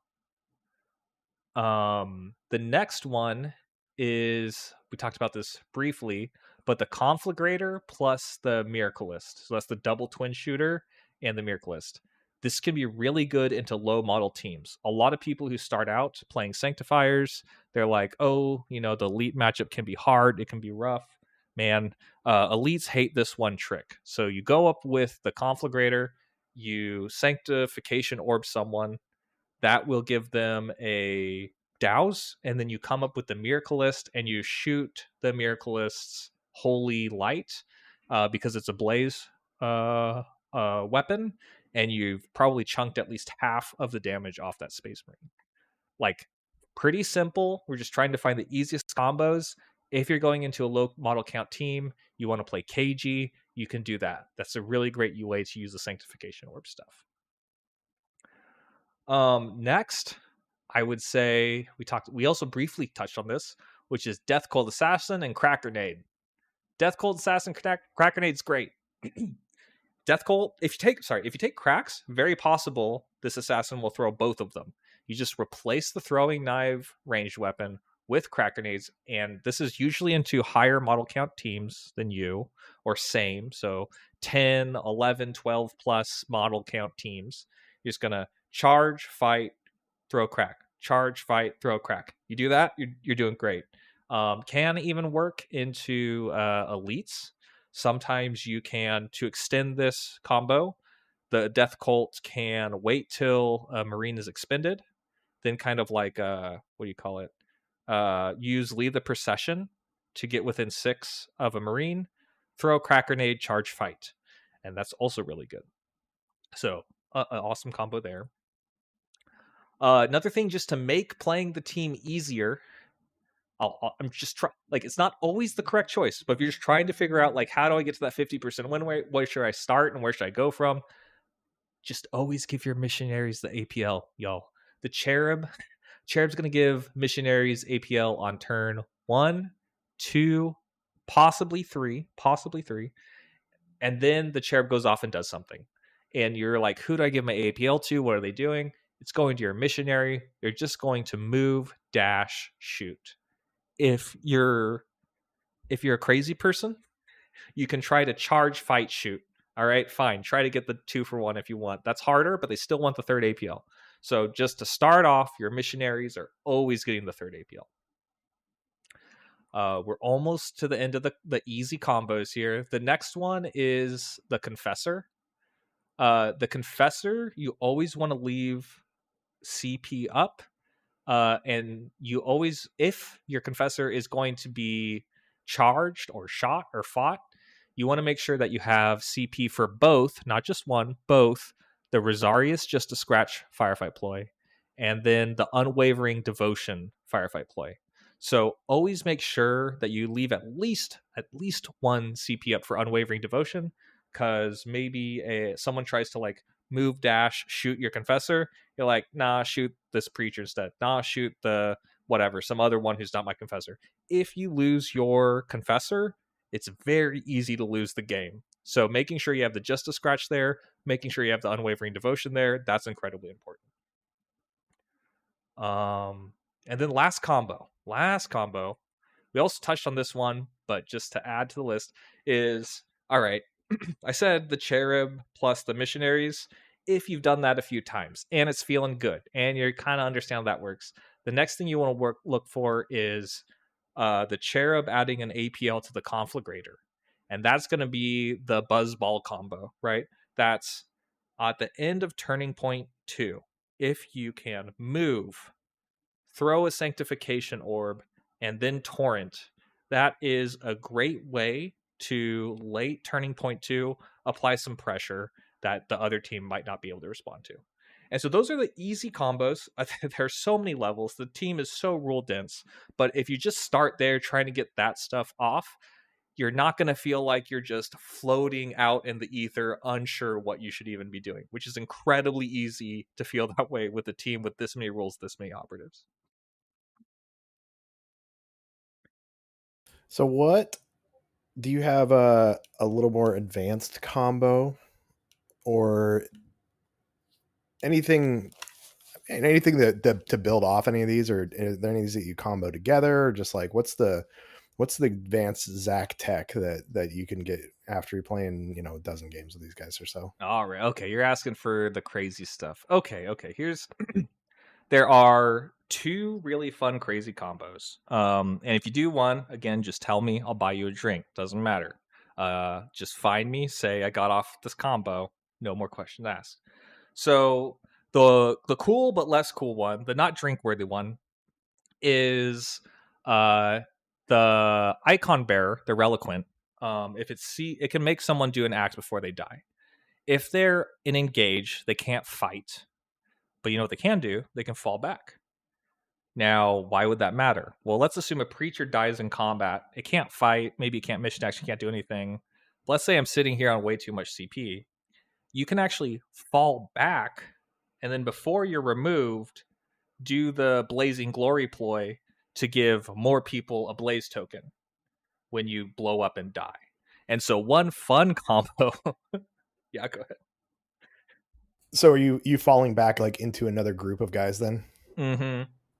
You fall back, you try to get within 2 of as many enemy operatives as possible, and then you hand out Blaze tokens like a pinata as you go out. But I think, all right, and here's the most convoluted combo. Here we go. If someone can beat this, let me know. All right, so we have the leader. We have usually these are called Lookout Sirs, the Unwavering Devotion. We have the Act on Death before remove, and then we have a Strike on Death. But how do we put it all together? Let me explain to you what can happen, and it's so ridiculous. All right. Let's say there are 2 elves. We all hate elves here, obviously. So there are 2 elves. One elf is, let's say, 4 inches away from my Strike on Death operative. My Strike on Death operative is 3 inches away from my leader, and then some punk ass elf comes in, charges my leader, and I say, "Oh, don't fight me. Fight the Strike on Death guy instead." All right. The elf's like, "Cool, I'll kill this guy or whatever, or maybe I trade. It's fine. I'm doing good." So the elf tries to hit him. Let's say elf hits him for 6. He's at 1. The persecutor hits back for 5. Elf kills the guy. Strikes on Death kills the elf. But we can go deeper. Then, from the Unwavering Devotion to Strike on Death to kill that elf, the Reliquant sees that operative, the Persecutor, as they die, to give them a Shoot on Death. And so that Shoot on Death, they can now shoot on death that other elf with their Flamer before they're removed. It's pretty hard to put together. But you can imagine an elf comes in, they try to fight the leader, you say, "No, fight the Strike on Death operative." That operative strikes on death, but before they're removed, the Reliquary tells them to shoot another elf and kill that. So you can 2 for 1 on your opponent's turn with your ploy and 2 abilities. I hope that makes sense. It's a lot to string together. That's the American dream, is what I want to say. It's pretty It's good. the Imperium dream. Yeah, you're not wrong. So, and they're like a lot of things. Another great thing is lead the procession can pair really well with ladders sometimes, because technically lead the procession is a reposition. It's 3 inches now, not 6.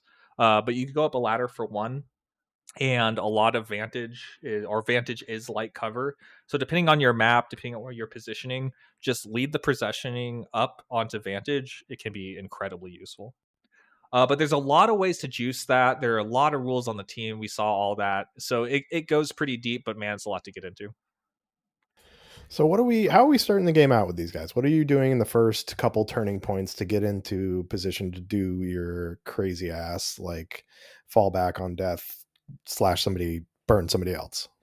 Yeah, absolutely. Yeah, that makes a lot of So I'll go over like what to do turning point 1 or 2, and then I'll talk a little bit about overall how to close out the game to win. And then we can get how you might win against these bad boys. So essentially, Sanctifiers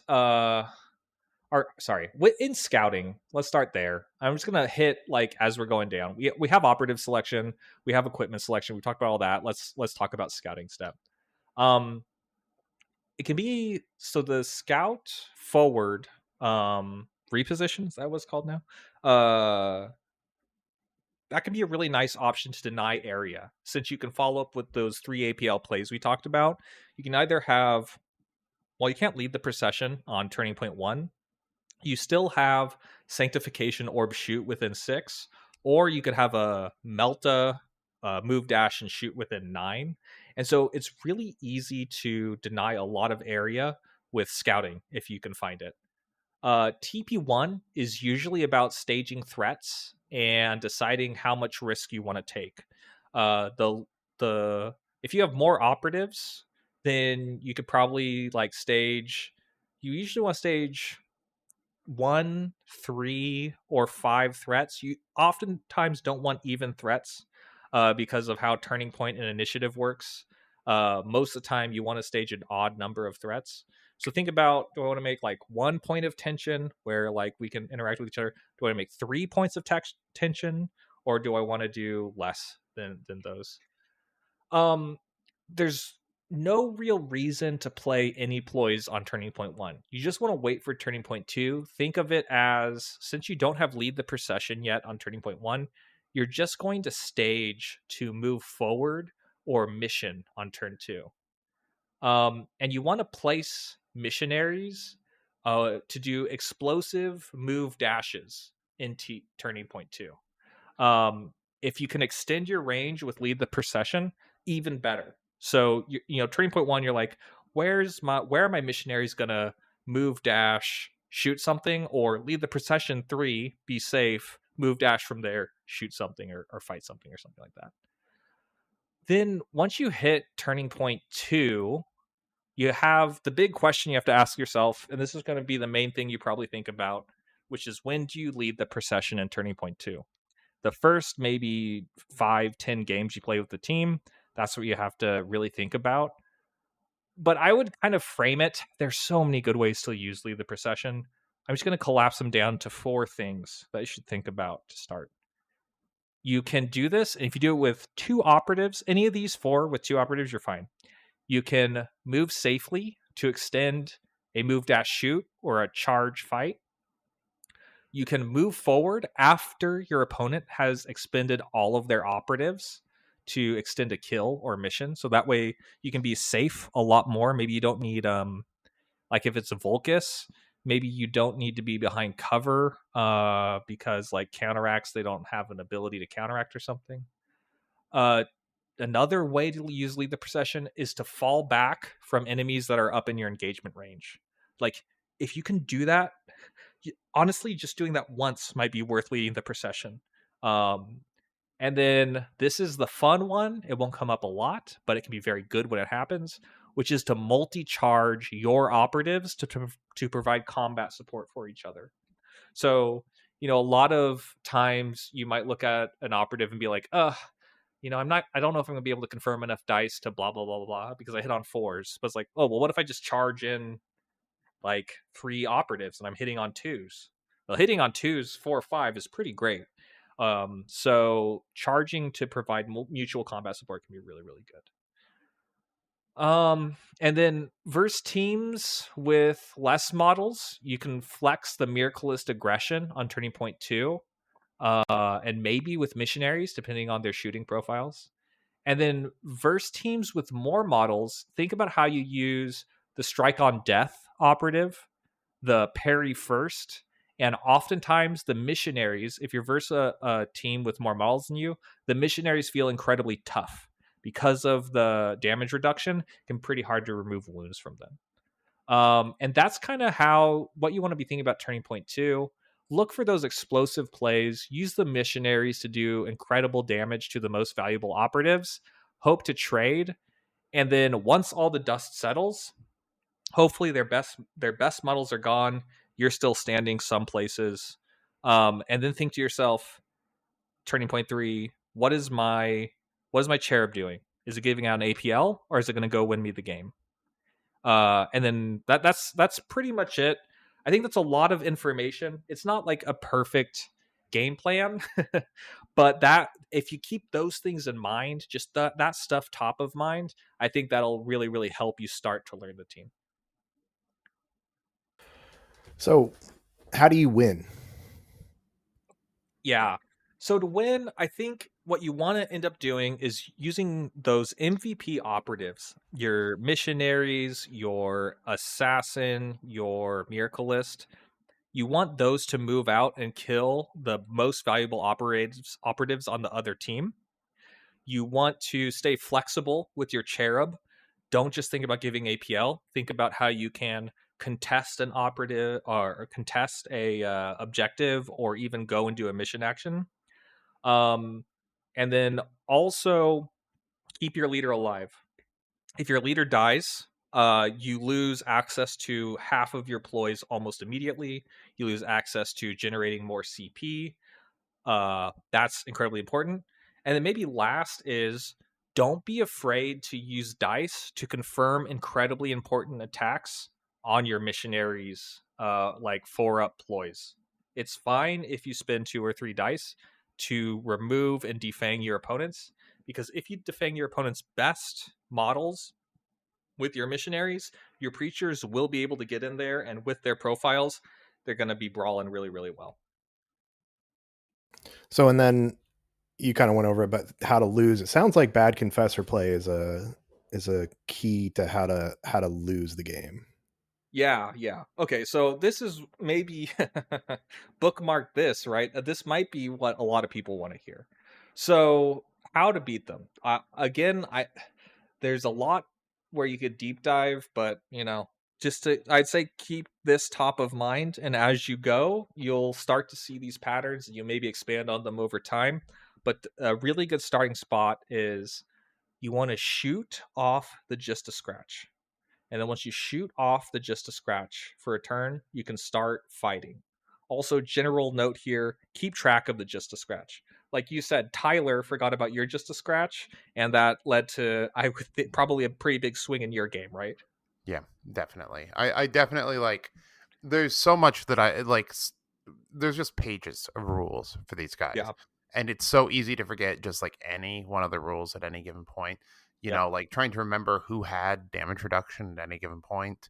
Yep. Stuff like that is just like difficult, especially like when you're first getting a grasp on the team.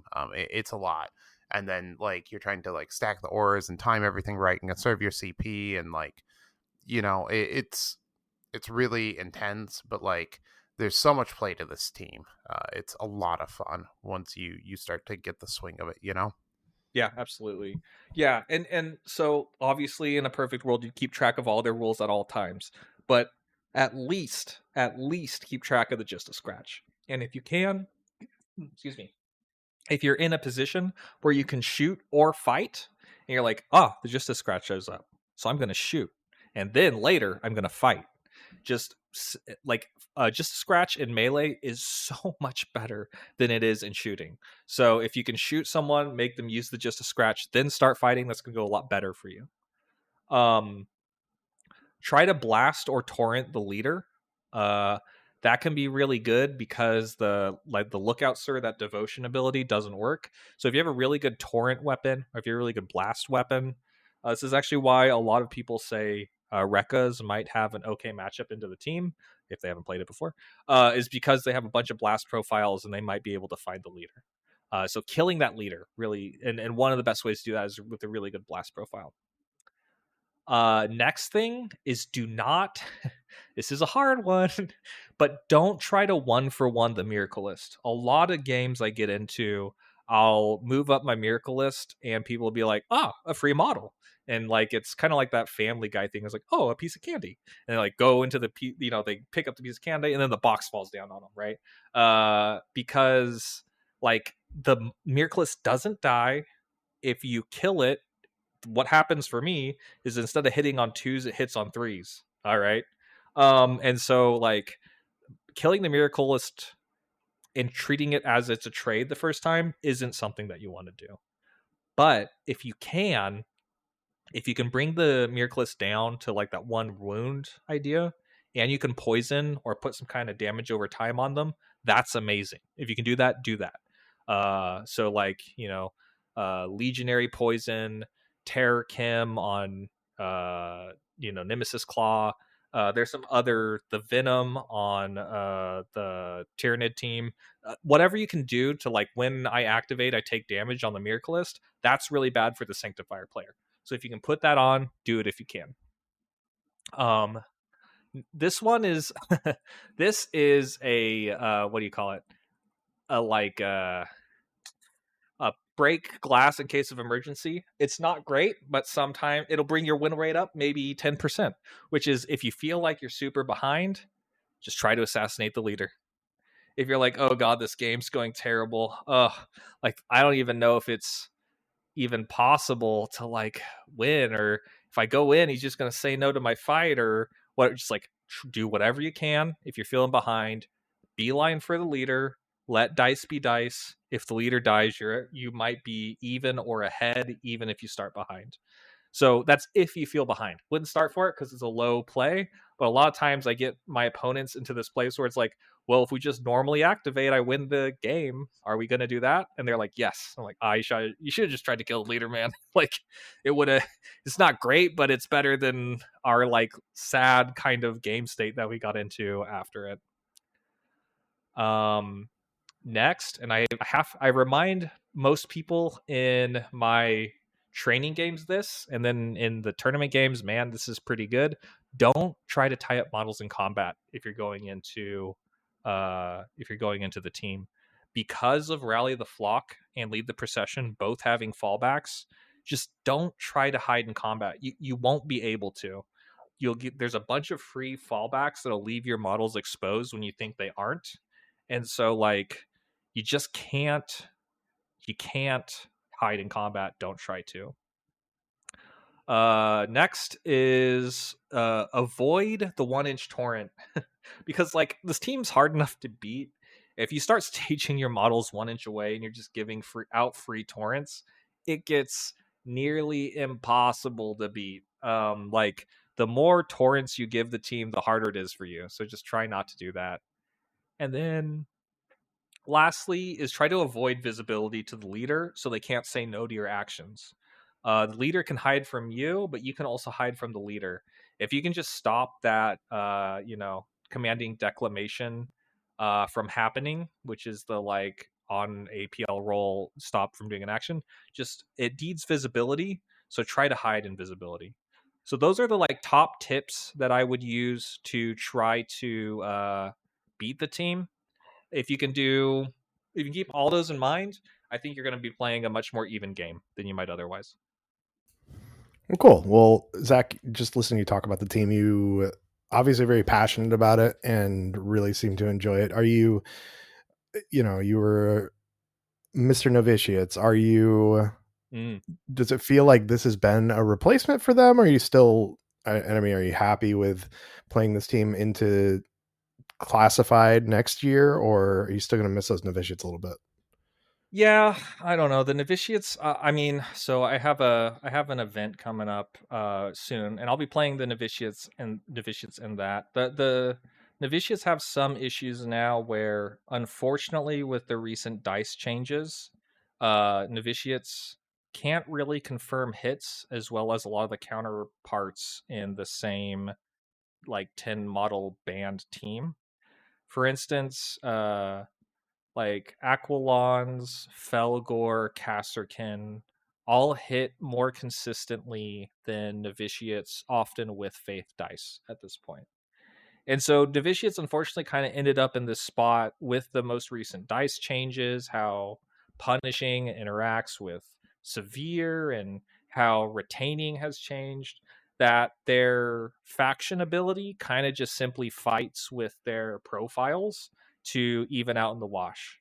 So they're kind of missing their faction ability now. They kind of just like their faction ability pretty much says hit on threes now, but they usually hit on fours. And then, unfortunately, half of their ploys have been nerfed since their release. 3 of their strategic ploys and 1 of their firefight ploys. And so they're kind of missing their combat reliability, and they're missing almost most of their defensive abilities aside from shooting.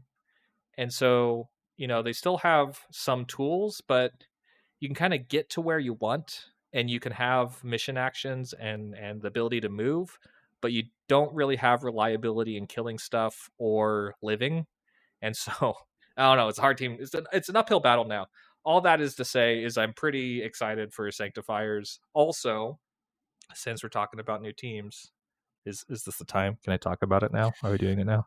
Yeah, I had a cool segue. I was going to say, because there is potentially the Emperor's Light at the end of the tunnel for Ecclesiarchy players as well.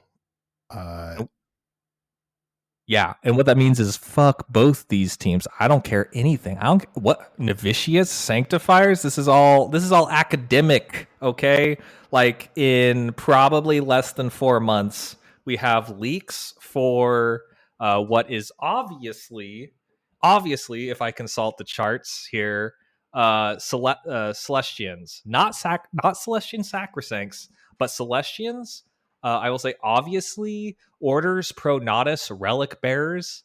That will be the best team to ever grace Kill Team, ever printed, maybe in any game ever. You really think it's real? Like, yeah, Tyler, Tyler just doesn't think it's real because Tyler's Mr. Rumor, and Tyler came out of fucking nowhere. No, I don't know. Something about it just feels, I don't know. I'm just skeptical. Like not even Valrak saying anything, then just like one page to show up randomly. It's weird. I think here's the things that I think make it real. The icons that we see are actually pretty graphically represented, and I think it'd be relatively hard. AI doesn't do a great job of perfectly symmetrical icons. Not only that, but the icons have incredibly good ratios. So they're like clear graphic shapes that are symmetrical, which leads me to believe that the icons are not made by AI. Not only that, but they very clearly depict a relic box, as we see on top of Simulacrum kit from the old System of a Battle box. That Simulacrum is a box with a skull in it with some candles and or text hanging off of it, which is what we see in the icon on the top left of the image. But moving over to the sister superior art, we can tell she's a superior because she has candles in the back of her backpack, which is only reserved for sister superiors of the Celestian ranks or higher. This art is pretty accurate. Like it's pretty hard to do. 1, it's new art. 2, it looks in the style of the main artist of Kill Team. And then 3, the layout is relatively impeccable. Like it's the exact same graphical layout as we see in the Blood and Zeal box. Honestly, as someone who's fan made Kill Team looking stuff before, like I did a map pack where I copied 1 for 1 what they had. It's incredibly hard to do. Not only that, but this we'll get to that in a second. But this superior, we see that she has a shield, the same shield that we see, which I believe is called a hero shield. On the Triumph of Saint Catherine, and we also see a sword that's incredibly close to that. This would make sense because the Orders Pro Natus actually protect the Triumph of St. Catherine in the 40K game, which makes sense with the Relic Box Simulacrum icon. All that is to say, that's pretty interconnected for a fake, but it gets even crazier, which is they actually use the internal house font, which is a font that I have checked you cannot find, pretty hard. So they have the internal house GW font. I don't know, maybe they could have like serial killed it together, collaged it together, but like it's so we're getting beyond belief at that point. And then also just like they have the little fleur-de-lis on their helmets like the Celestians. And then Tyler, I don't need to tell you, but the Celestian box has been missing from the 40K line. Anyways, I don't think about this at all. Regular Sisters box was the Celestian box. Right. Sorry, the data sheet, the data card from 10th Codex is missing. Mm-hmm. So while the box is there, it's impossible to take Celestians in 40K right now. Okay. Tyler, are you convinced now? I am. I'm mostly convinced. You know, I just like Raptors. Were we getting 3 power armor teams like right back to back? Like bam bam bam? You know? I guess so. That's wild. That's wild. Like you know, like it's gonna be weird. That's a lot of power armor really fast. You know, like who's the 3? So we had the Death Watch, and then we got the. Oh, I guess you're counting sisters. Yeah, power the armor, Celestian. Yeah. Oh, we're losing a couple. We're losing quite a few power armor teams when classified goes, though, because we're going to lose Phobos. True. We're going to lose Legionaries. Is there another one in there too? Warp Coven. Thank God. Yeah. Good riddance. Get rotated, right? Yeah. Gosh. Yeah, I feel like I don't know. Let me put it this way, Tyler. How have they not had a Sisters release yet? I mean, you know, I'm not saying like it's wild, honestly, and like it'd be a good spot, especially because like, you know, Sisters need something new. They haven't got anything new in forever, it feels like, you know. So it'd be a cool spot to put something in there. But like, I also think that missionaries are in the Sisters decks, aren't they? So yes, they are. You know, technically, they did. They did get okay. You know, Look, novitiates. I just want to play without jorts, man. I just want jortless Sisters, and I don't ask for much. Nuns with guns. Yeah, I mean, like, you know, we love it. I fully support it. You know, like I'm way down. I hope it's awesome. I really hope we get it. I'm worried about Raptors. Like an all-flying team. You know, are we gonna see power armor drop down to 5 in this upcoming season with a lot of stuff? Because like, if it's all Raptors, that's what I expect probably. So I don't know. It'll be interesting. Yeah. Cool. That team sounds lame. Let's tell a little more about this other leak. So another thing is, if we look at the page numbers for the novitiate things, is I think they have 4 pages, so max 8 operatives, different operative profiles. So probably means we're looking at like an 8 to 9. It'd be pretty weird if it had 10. I don't know. Yeah. I mean, like, I think 9 would be a really good spot for him in power armor. Yeah. Also, I don't know, like, just also the Sanctifier rules. It's somewhat strange that the Cherub has a rule called Cherub. I wonder if we don't see the Cherub rule on another Cherub. I don't know. Maybe not. I could wax poetic about this team, but I'm just so excited to have you know, y'all may know I have a novitiate guide, and when anyone rarely is deciding to get into the novitiate kill team, emphasis on rare, oftentimes I get a lot of like people who point them toward me, or a lot of people who use the guide and are like, oh, this is really helpful, thanks. It is the amount of feedback I get from the community, not that I own any of this, but I still listen to the feedback, is you know, the novitiates, much like Battleclay, doesn't fulfill the power fantasy of AdMech. It's like, yes, it's an AdMech team. yes, it's like AdMech and lore, but it's not the cool part of AdMech that people want to be, that people see themselves in or think is the coolest. Like sisters and power armor, ah, that's what everyone wants, man. That's what the people want. Give them what they want. Yeah, I think it was kind of a bummer when Novitiates came out that they weren't sisters in power armor. So it'll be nice to see sisters in power armor. I think you could have if you have a five Marine Raptor team that are super fast. They're hitting hard in melee, probably damage on the charge and stuff too. That makes sense to me. And then against like power armored sisters, yeah, I could see it. Also, it was also for anybody in our Discord, it was really awesome to see Zack like going down the rabbit hole when this came out, literally like coming back with like flow charts about how all the stuff he talked about was related. Exciting time for you, Zack. Oh, Yeah. I can't. I mean, I'm living it up right now. Not only look, Novitiates had their run in third. All teams must set into the sun. Well, not all, but I guess Novitiates must. Whatever. They have successfully setted. I get to play Sanctifiers for a little bit, and then I have my dream team coming out as we get the new TAC Ops revealed as well. Man, y'all, oh, Kill Team's a great game. I'm living life. This is it's all coming up, Zack. It's we're in a really great spot for the game. The game is feeling really good. It took a moment for this edition to kind of click for me, but it has, like we're in a really healthy spot with it. I just wish they would have put more objectives, but that's just me. That's a me thing. So yeah, no, I feel you.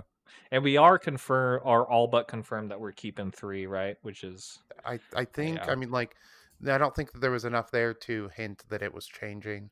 Well, I also don't they know if said there's that the Gallo Dark maps will return unchanged.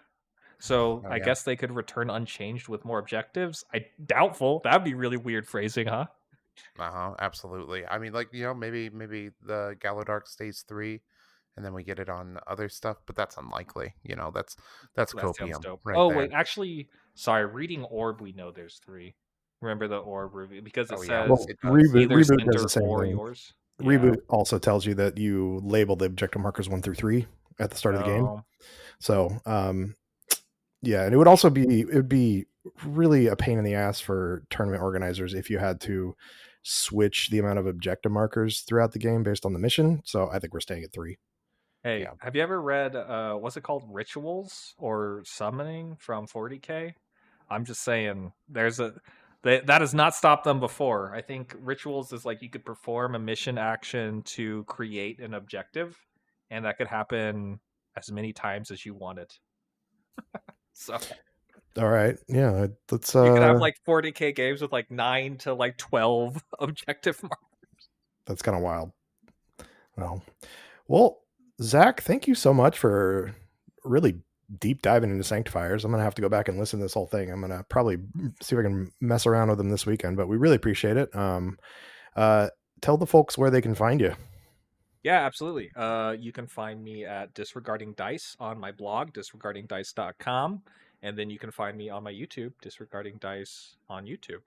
And last, you can find me in person for some reason. If you're listening to this, you want to get into Kill Team and you don't know where to go in the Seattle area, we do an amazing narrative game for new and experienced players alike at Waystone Wargaming. And then we have Kill Team nights on Tuesday, just a bunch of people hanging out. Some people are learning, some people are tournament prepping. Everyone's having a very chill, fun time first for any kind of sweat. Tuesdays at Waystone in Seattle. Love to see you there. Tyler, what about you? You can find me at Lowbrow Minis on Instagram or dicethrower.bigcartel.com for shirts when I got shirts running, or if you want to buy some of the other shirts that I still have in stock. Tyler, where can you find me? Painting Cape Minis, and we can find Connor at Spanaway. I figured he'd be at a shoe store or something looking at feet. So yeah, that's what you get for not showing up, buddy. Hey, I will say another great thing about the team, Cherub Feet. Hey. Cherub Feet. There you go. So, well, thanks again, Zack. CritCon's going on. You'll hear that at the beginning of this at this episode. Little ad I put in there, but Killstream 4 tickets are up. Zach's going to be there doing something. And we got 2 golden tickets. So, Tyler, you want to send us off? We love you. Good night.